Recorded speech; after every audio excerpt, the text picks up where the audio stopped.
జై శ్రీరామ. శ్రీరాముని అనుగ్రహంతో గరుత్మంతుడు చరిత్ర చదువుతున్నాను. కశ్యపునికి వినతకు జన్మించిన బలపరాక్రముడు సంపన్నుడు గరుత్మంతుడు. కశ్యపుని పుత్రులలో గరుత్మంతుడు సాధుజన హృదయానందాకరుడు, ఉదారుడు, కరుణార్ధ చిత్తుడు, పరోపకారి, అగ్రసంపన్నుడు, మాతృభక్తి పరాయణుడు గరుత్మంతుడు. ఇప్పుడు గరుత్మంతుడు చరిత్ర చదువుతున్నాను.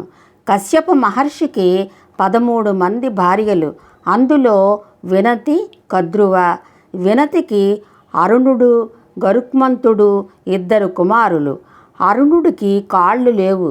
సూర్యుడికి రథసారథిగా ఉన్నాడు అరుణుడు. 2వ కుమారుడు గరుత్మంతుడు. తండ్రి కశ్యపునికి గరుత్మంతుడు పక్షీంద్రుడు కావాలని కోరిక. తల్లి వినతికి మహావీరుడు, దేవేంద్రుడిని మించినవాడు కావాలని కోరిక. త్రిలోక బల పరాక్రముడు, దుష్ట సంహారి, శిష్ట సంరక్షకుడు, ముల్లోక పాలనా సమర్థుడుగా జన్మించాడు గరుత్మంతుడు. 2వ భార్య కద్రువకి సంతానము కొన్ని 100 పాములు, నాగులు జన్మించాయి. ఒకనాడు వినతి, కద్రువ పందెము వేసుకున్నారు. ఆ పందెములో ఎవరు ఓడిపోతే వాళ్ళ క్రింద దాస్యము చెయ్యాలని పందెము. అయితే ఒక తెల్ల గుర్రమును చూచి కద్రువ, గుర్రము తోక నల్లగా ఉంది అనెను కద్రువ. లేదు, తెల్లగా ఉంది అనెను వినతి. ఆ సమయములో చీకటి పడినది.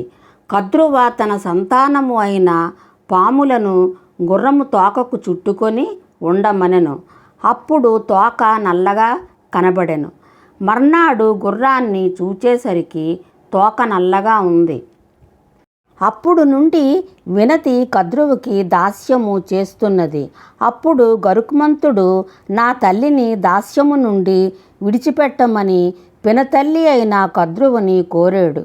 అప్పుడు కద్రువ తన సంతానము అయిన పాములు మానవ రూపము ధరించాలని కోరికతో స్వర్గములో ఉన్న అమృతాన్ని తెస్తే నీ తల్లిని విడిచిపెడతాను అన్నది కద్రువ.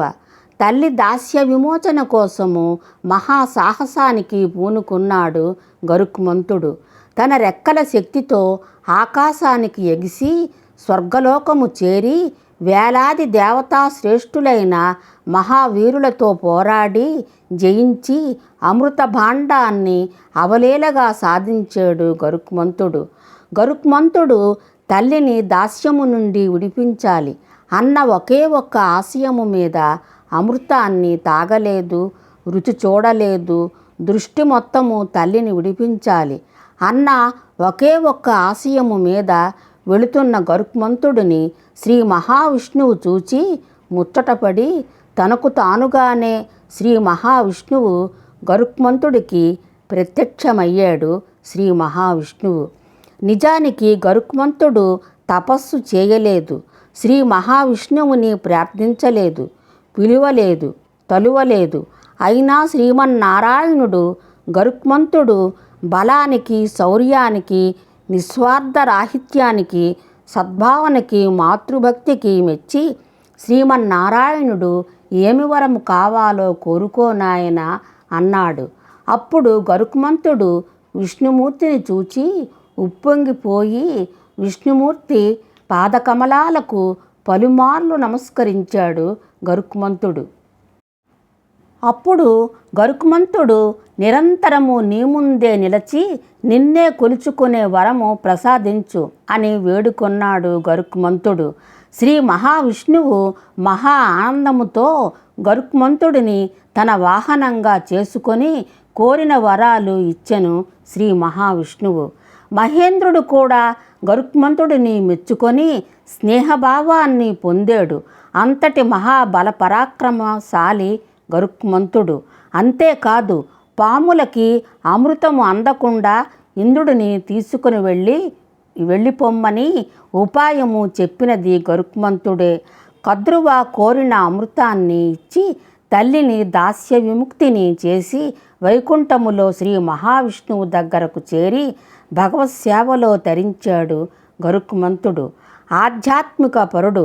మహామునుల చేతనే కాక సాక్షాత్తు శ్రీ మహావిష్ణువు చేత ఆత్మతత్వవేది అనిపించుకున్న విష్ణు తత్వవేది గరుత్మంతుడు.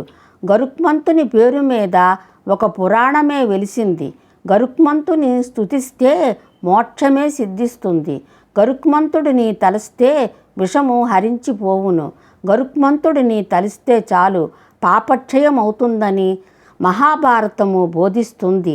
జీవరాశి గర్భములో పడినప్పటి నుండి, పుట్టుక ముందు నుండి మరణించి ఊర్ధ్వలోకము చేరే వరకు సాగుతున్న పయనాన్ని మొత్తము లౌకికంగా అలౌకికంగా వివరించింది గరుడ పురాణము. ఇప్పటికీ ఎవరైనా మరణించిన వారి గృహములో గరుడ పురాణము పఠనము చేస్తూ ఉంటారు. గరుత్మంతుడు లేని విష్ణు ఆలయము ఉండదు. గరుడ పురాణములో శ్రీ మహావిష్ణువే స్వయముగా గరుడాపర విద్యా మంత్రాన్ని ఉపదేశించాడు. యక్షి ఓం హూం స్వాహ. ఈ మంత్రాన్ని ప్రతిరోజు ప్రతి ఒక్కరూ పనులు చేసుకుంటూ స్మరిస్తే ఆరోగ్యము శక్తి సమకూరుతాయి అని గరుడ పురాణములో ఉన్నది. వినతాతనయుడైన గరుడు మహావేగుడు, మహాబలుడు, సూర్యమండలము దాకా ఎగిరిన బలశాలి, ఇంద్రాదులను లెక్క చేయనివాడు, అమృత భాండము తెచ్చి తల్లి దాస్యము పోగొట్టిన మాతృభక్తి పరాయణుడు, చేజిక్కిన అమృతాన్ని తిరస్కరించిన త్యాగశీలి, జన విజ్ఞాన తేజో సంపన్నుడు కావడము వలనే శ్రీ మహావిష్ణువు గరుడుణ్ణి తనకు వాహనంగా స్వీకరించాడు.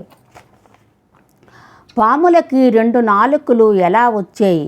గరుత్మంతుడు తన పినతల్లి కద్రువకి ఇచ్చిన మాట ప్రకారము స్వర్గలోకము నుండి అమృత కలశము తీసుకువచ్చి దర్భగడ్డి మీద పెట్టి తన తల్లి అయిన వినతిని దాస్యము నుండి విడిపించి తీసుకువెళ్ళెను గరుత్మంతుడు. కద్రువ తన సంతానము అయిన నాగులని స్నానము చేసి వచ్చి అమృతాన్ని తాగమని చెప్పింది కద్రువ. అంతలో దేవేంద్రుడు వచ్చి ఈ అమృత కలశాన్ని తీసుకొని వెళ్ళిపోయాను. 2 చుక్కలు దర్భగడ్డి మీద పడ్డాయి. ఆ చుక్కలని ఈ సర్పములు నాకినప్పుడు దర్భగడ్డి తగిలి నాలుక 2గా చీరుకుపోయాయి. అందుకే పాములకి 2 నాలుకలు. ఈ అమృతాన్ని నాగులకి అందకుండా ఇంద్రుడికి ఉపాయము చెప్పినవాడు గరుత్మంతుడే. జై శ్రీరామ. గరుత్మంతుడు చరిత్ర విన్నవారికి ప్రయాణాలు చేస్తున్న సమయములో ఏ ఆటంకములు కలగకూడదని కోరుకుంటున్నాను. జై శ్రీరామ. ఈ మంత్రాన్ని మరొకసారి చదువుతున్నాను.